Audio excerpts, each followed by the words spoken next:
This is MAT 175, Lesson 22, Section 5.8, Exponential Growth and Decay lesson. Exponential growth, usually when we talk about uninhibited growth, we're talking about usually populations. And so in this model, we have, notice this starts in basically the first quadrant, because we don't normally have a negative t value for t, where here your value would be t in time would be your independent variable, and your dependent variable would be the amount, in other words the size of the population. So we don't normally refer to a negative time, so that's why we don't refer to a negative population, so that's why we keep it in the first quadrant. And our model refers to A sub t, and that's going to be our resultant population.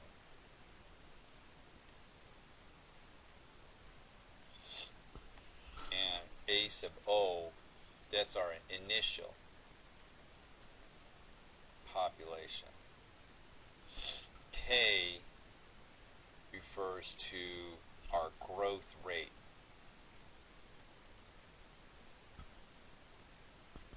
And T, that's going to be our time.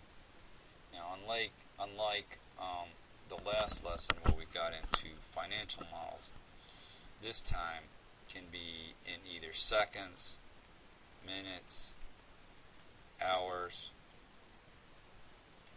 days, week, usually not weeks, but and years.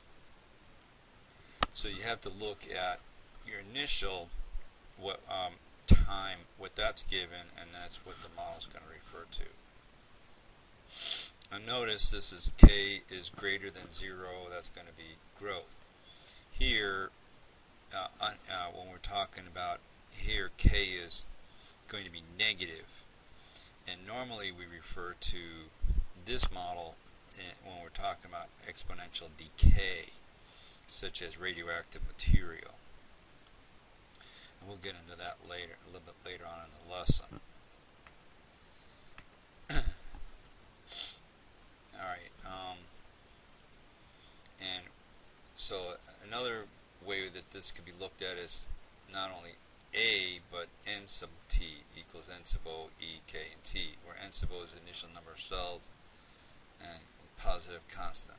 So there's models that refer to it as either A, or some other models refer to it as n, but the models are basically the same. Here we have a colony of bacteria that grows according to the law of uninhibited growth, according to the function n sub t equals to 90 E, and E, that is 2.72, irrational number rounded off to 2 decimal places, 0.05 T. So the 90, that's going to be the initial population. And so that would be 90. And we're talking about 90 cells. What is the growth rate? And that would be, so if we're looking at this in terms of n sub t equals to n sub O, E, K, T, then our initial amount is the 90, and then the K, that's our rate. So in this case, this would be 5% growth rate. And T, our model is a function of T. And so we want to know, what is the population after 5 years? Well, this is a matter of substitution. So we're going to put 5 in here for T, so this would be 90 E to the 0.05, and then we put 5 in here to substitute for T. So basically you end up with 0.25. You can just put 0.25 up there. And so when we do that, our initial population is 90 cells. K, that's our growth rate, is 5%. So we get 116 cells when we substitute that in there. So on your calculator, you're going to use E, just like you have in the past. And what is it? How long will it take for the population to reach 140 cells? Well, if you're looking at your N sub T, N sub O, R, T, how long will it take for the population to reach 140 cells? That's what you're going to, that's what you want to end up with. Well, we already know our initial population is 90, and we know that our growth rate is 5%. So we want to know what T is. And so that's what we put here. And so now at this point, we're going to divide 90 to both sides. Okay, and the zeros are going to cancel. And so now we get 14 over 9. And this will be E to the 0.05 T. And you probably already guessed it, that we're going to apply natural log to both sides. And so when we do that, we're going to get natural log of 14 over 9, and that's 0.44183, and that goes on 0.44183 equals to 0.05 T, and so now we divide both sides by 0.05. Okay, and so we divide that by 0.05, and we get 8.836. Alright, and so there we go. We applied natural log, and the E went away. And we got 8.836, so they just rounded to 8.8. Since it started with days, our answer is going to be in days for part D. And then part E, what is the doubling time for the population? So in this one, we have, again, if we have N sub T, N sub O, R, T, okay, N sub O, that's just N sub O, and that's 0.05. So if our initial population, we already know what that is, that's 90, then N sub T, that's going to be 2 times 90, or 180. And that, from there, we can figure out what T is. And so when we do that, that's where the 180 comes from. And now we divide both sides by 90, and we get 2. And then we apply natural log to both sides, and then divide by 0.05, and we get 13.9 days it takes for the population to double. Alright. And we're going to skip over this because we're going to cover that in a lesson. And from there, we're going to take a look at now uninhibited radioactive decay. Here we have the amount. It's basically the same model, except for instead of A or N, it's basically the same. A sub T equals to A sub O E KT, but now K is negative because we're working with radioactive decay. And with radioactive material, you have this half-life. So you may have a substance such as that, and over a period of time, you may only get half of that material to come about. So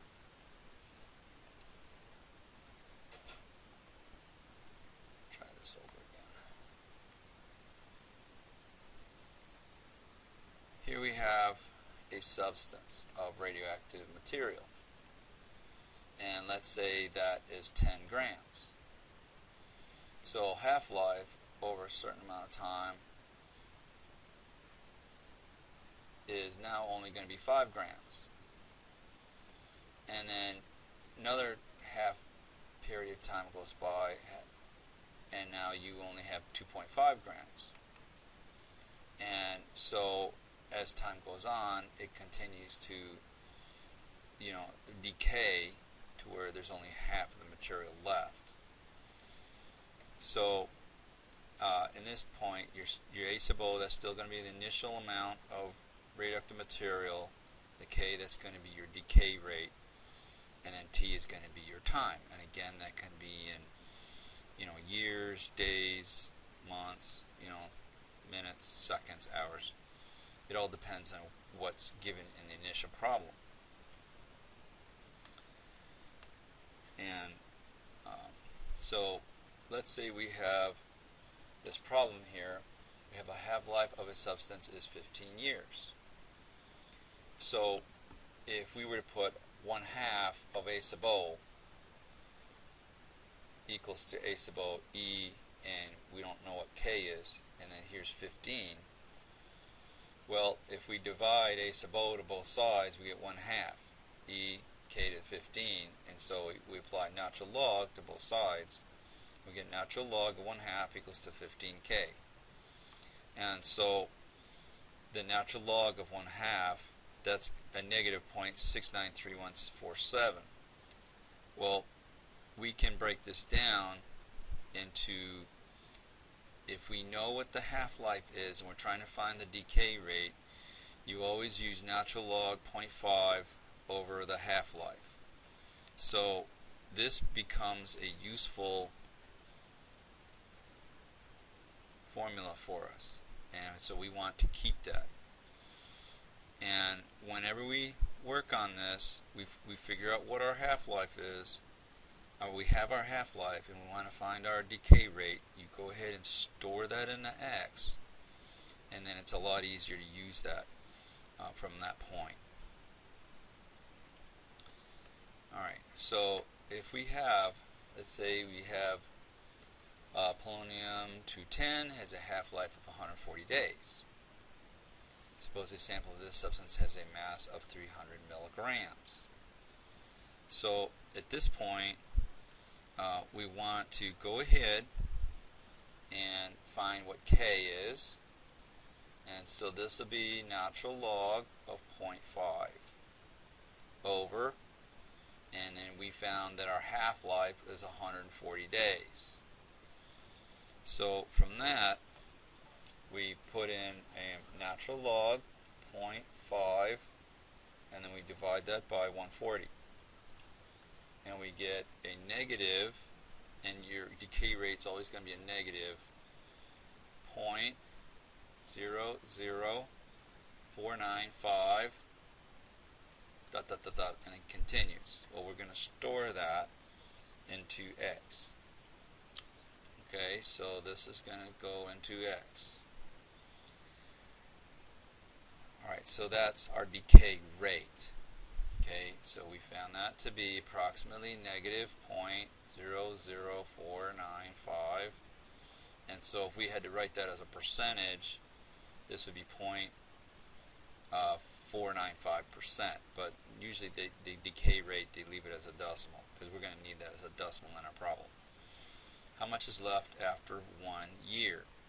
And since our decay rate is in, our half-life is in days, then we want to know how much is left after 1 year. Well, that's 365 days. And how long will it take for the mass to decay? Let's do that other part later. So we have our rate here. Alright, so at this point, we're going to, let's back up.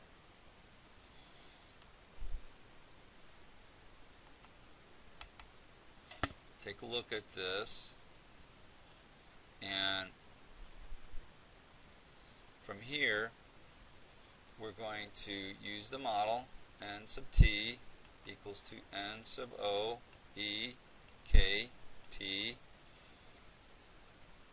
and right off to the side here, and sub O, K, and T.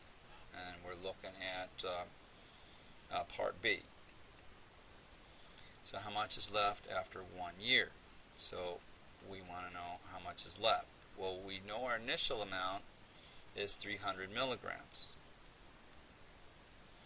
And we know our K, that's a negative 0.00495 roughly, and we stored that into X. And 1 year. Well, that's 3. Since we're working in days, we don't put 1. We have to put 365 because our half-life is in days, so our time has to be in days. So this will be N sub T equals, and you could actually write this as 365 N sub 3 of 365 because that's what's going to go in there. And so this will be 300 E to the negative 0.00495, and that's, we put X there. And T, that's 365. So when we substitute that back in, we get 300, and then second in E, and we put in here X. And you can even write this as 365X, because we stored that negative 0.00495 into X. And so now we hit enter, and we get 49.237, and so we'll just round that off to 49. We want to know how much this mass is left, so this will be 49 milligrams. Since we started with 300 milligrams, that's what's left after 1 year, 49 milligrams. And how long will it take for the mass to decay to 200 milligrams? Well, in this case, now, here's our N sub T, and sub O. We want to know how long will it take for the mass to decay to 200 milligrams. So our N sub T, that's going to be 200. N sub O, that's still 300. That's our initial mass.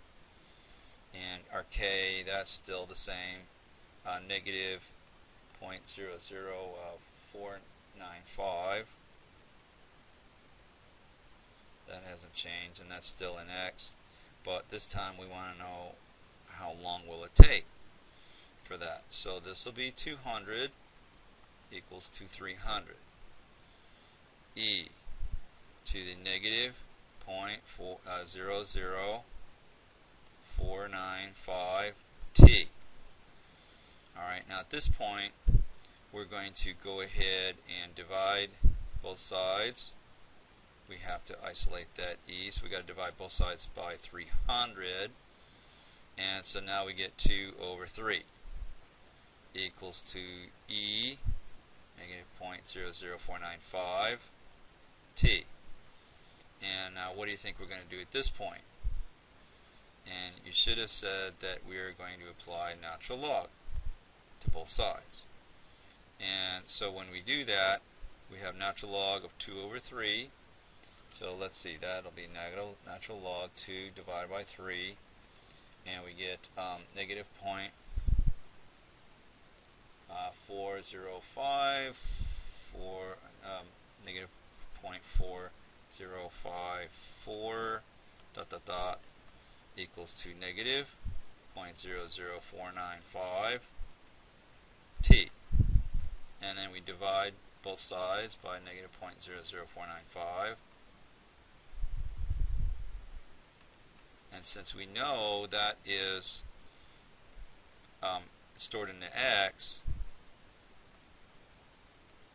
okay, we just take what we have here, negative 0.04054651,081, and we're going to divide that by X, since that's stored, that decay rate stored into X, and we get T equals to 81.89.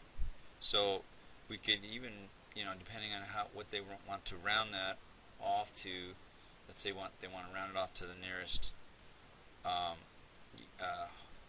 let's see how long. So usually they round it off to the nearest whole day. So we're going to round that off to 82 days. Okay, and that's that problem. So that's our answer for part C. Okay, and